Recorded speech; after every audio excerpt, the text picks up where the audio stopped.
Alright, imagine someone dedicating their entire life to music so completely that they end up with 80,000 records and 30,000 CDs. That's not a random number, it's the life story of Glenn A. Baker, the Australian music journalist who just passed away at 74. And honestly, his legacy makes me want to rethink everything I know about music history. Let's unpack why this guy wasn't just a writer or a collector, but a living archive of rock soul. /n/n. Here's the thing, Baker wasn't just hoarding vinyl.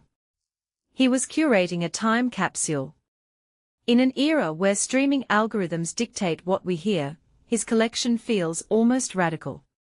I mean, how many people today even know what a physical record sounds like? But Baker didn't just collect, he understood. And that's what made him dangerous to the music industry's amnesia. /n/n. Think about this. He wrote 17 books, and 600 album sleeve notes. That's not just work, that's obsession.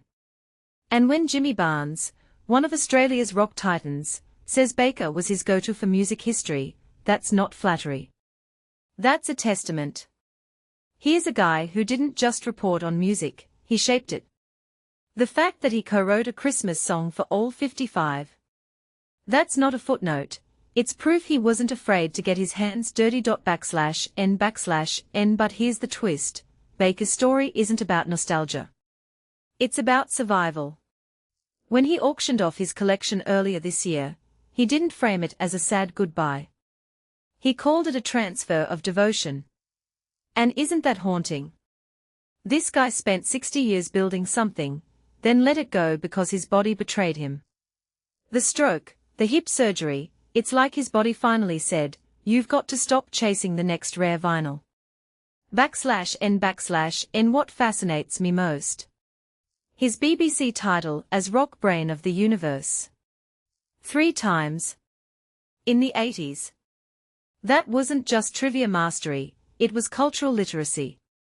In an age where music experts are TikTok influencers with curated playlists, Baker's depth feels alien. He didn't just know songs, he knew the why behind them. How many people today could connect a cold chisel lyric to a 1960s garage band influence off the top of their head? /n/n. Let's not romanticize this entirely. Was Baker's approach sustainable? Probably not. But that's the point. His death isn't just the loss of a man, it's the loss of a mindset. An era where music wasn't content, but a religion. Where journalists didn't just interview bands, they lived their history. So here's the question, in 2026, who's preserving the messy, glorious details of our current music scene? Because when the last of these encyclopedias dies, we are not just losing a collection, we are losing the connective tissue between generations. /n/n. What do you think? Is digital archiving enough? Or are we letting too much slip through the cracks? Drop your thoughts below, because honestly, this isn't just about Glenn Baker. It's about how we remember why music matters.